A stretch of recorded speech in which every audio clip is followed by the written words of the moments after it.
The Night Watchman by Kaushik Nag.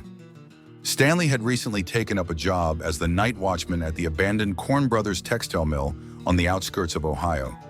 The mill, once a bustling hub of activity, had been shut down for decades after a tragic accident.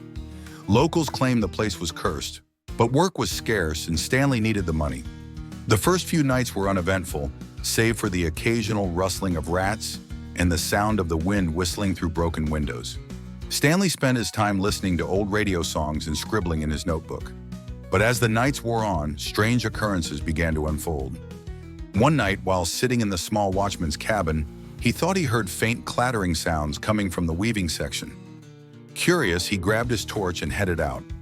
As he walked through the dark corridors, he could have sworn he heard muffled conversations and the rhythmic thudding of looms at work. Stanley muttered, "Who could be in here at this hour?" He cautiously pushed open the creaky door to the weaving section, and his heart skipped a beat. The machines, long rusted and covered in dust, were moving, their belts whirring and gears grinding, as if they had come to life on their own. He projected his torch around but saw no one operating them. Confused and unnerved, he quickly retreated to his cabin, convincing himself it was just his imagination. The next night, the noises intensified.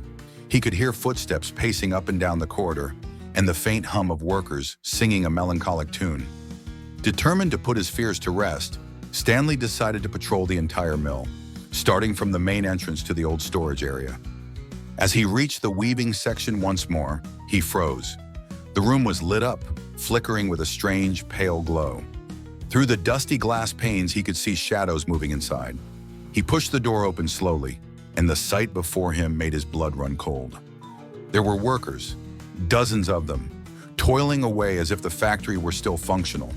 Their hands moved in eerie synchronization, weaving jute fibers into long, frayed threads. Stanley watched in stunned silence, but something felt terribly wrong. The workers had sunken faces, gaunt and hollow, and their eyes were nothing but dark, empty sockets.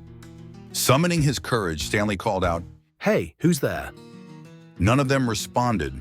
Instead, they continued their mechanical tasks as if trapped in a never-ending cycle. Then suddenly, one of the ghostly workers turned around, his eyeless face staring straight at Stanley. The ghost worker in his cold, raspy voice chanted, "Work, work, we must work, we must work." The other workers joined in, chanting in unison, their hollow voices blending with the creaking of machines. Stanley's torch flickered, and the air grew ice cold. Panicking, he stumbled backward and found his path blocked by more spectral figures emerging from the shadows. Desperate to escape, he rushed toward the manager's office and barricaded the door behind him. His heart pounded as he rifled through old files and dusty records. Amid the chaos, he found a faded newspaper clipping from decades ago.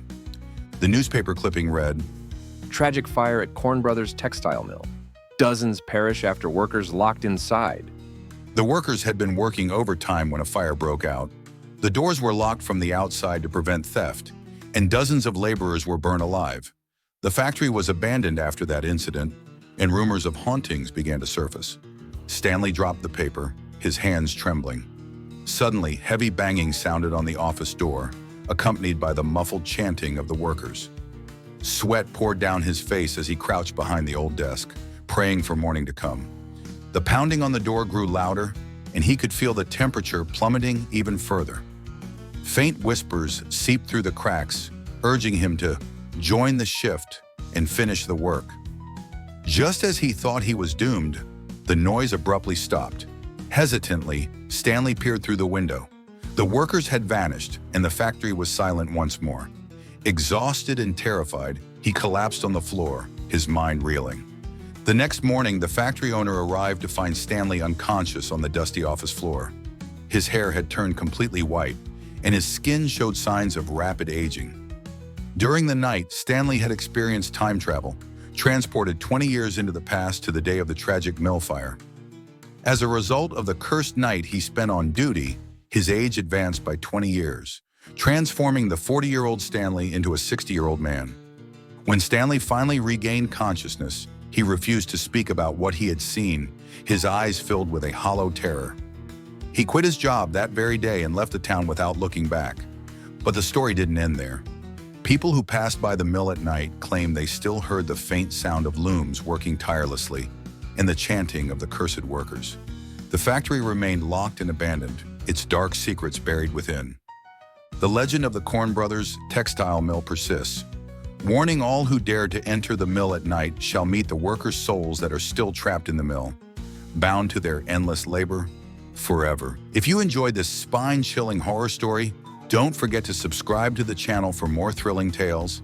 Hit the like button to show your support and share the story with your friends.